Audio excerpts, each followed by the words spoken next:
Hey everybody, Justin here from the Commodore Computer Museum. We're going to look at something a little bit different today. We're going to look at the Commodore VIC-1001, the Japanese version of the Commodore VIC-20, and we'll look at a little bit of Commodore VIC-20 trivia as well throughout this video. So this Commodore VIC-1001 turned up a couple of weeks ago.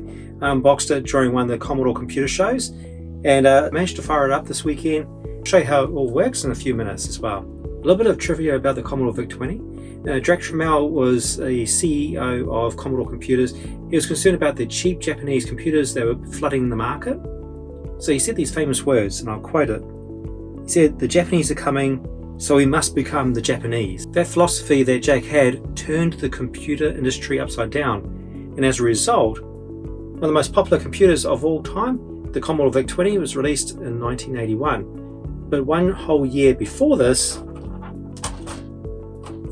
Commodore VIC-1001 was released in Japan. Why wasn't it called the Commodore VIC-20 as well? No doubt the idea was to keep it in line with the current Commodore PETs that were in Japan.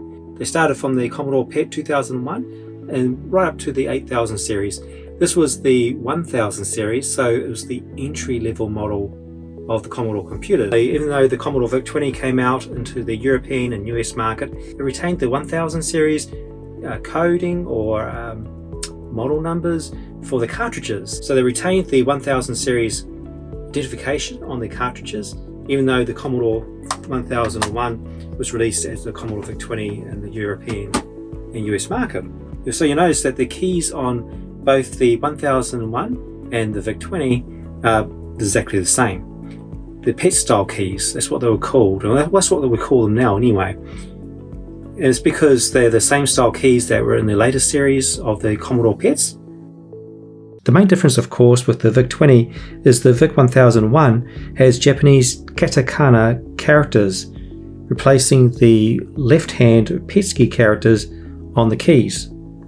And the English pound has been replaced with the Japanese yen currency symbol.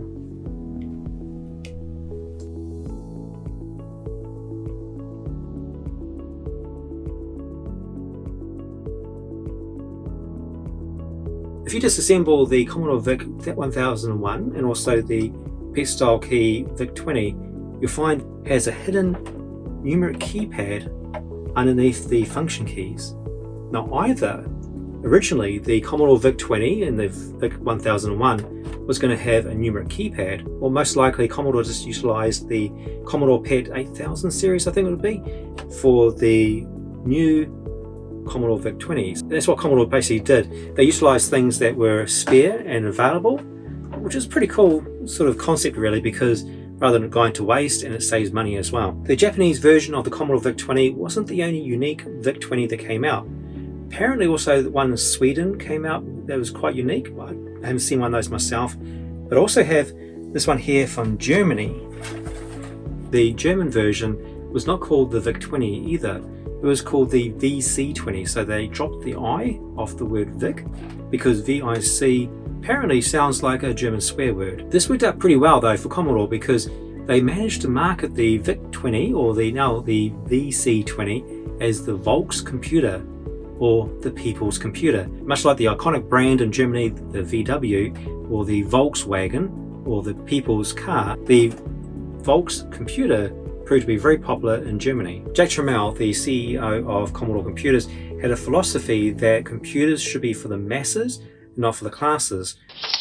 Well, my idea is always to try to bring the best technology at the lowest price to the masses.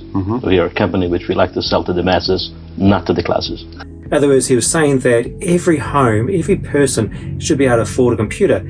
And back in 1980 and 1981, that was not the case. So today, having one computer, two computers, three computers, maybe four in a home is normal.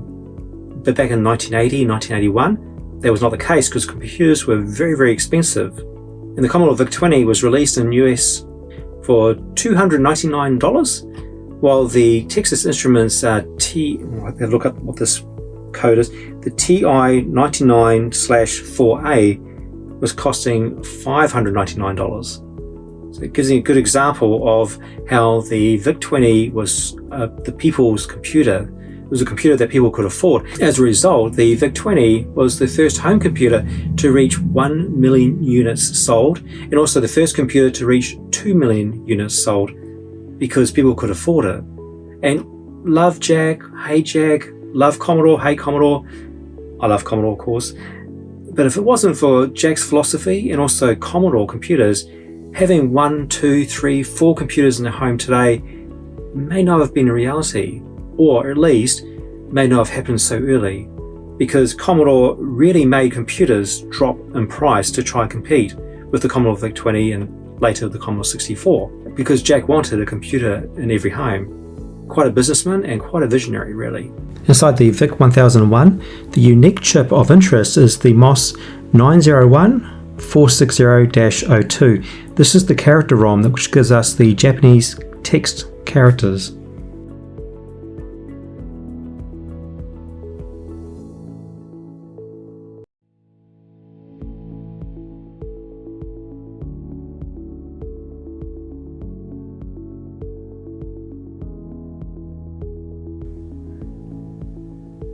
I gave the whole VIC-1001 a good scrub down that really transformed it and made it look like new.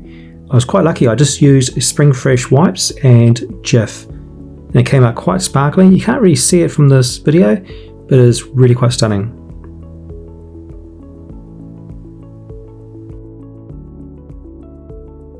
Okay, now it's time to put it back together again and start up this beautiful VIC-1001.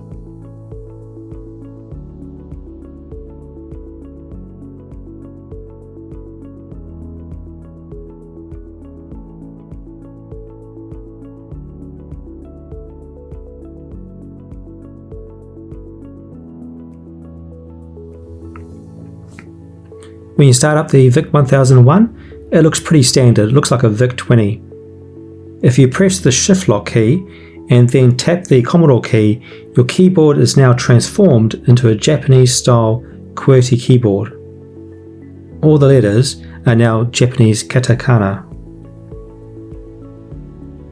Press the Commodore key again and the Japanese characters turn into PEX characters, and vice versa. Pressing the yen button, which is usually the pound button, gives us the yen character. If you're a fellow Commodore computer fan, maybe a mega fan, if you want to join the Commodore Computer Club down below, you have access to about 80 to 90 ad-free videos. Most of them are exclusive to the Commodore Computer Club, and I'll be adding 20 to 30 new videos on the Commodore Computer Club every single month, ad-free and exclusive to the club. So it won't be on this channel or any other channel as well. You're joining the Commodore Computer Club helps support this channel and also the Commodore Computer Museum. But thank you for watching, and thank you for your continued support, and we'll see you next time.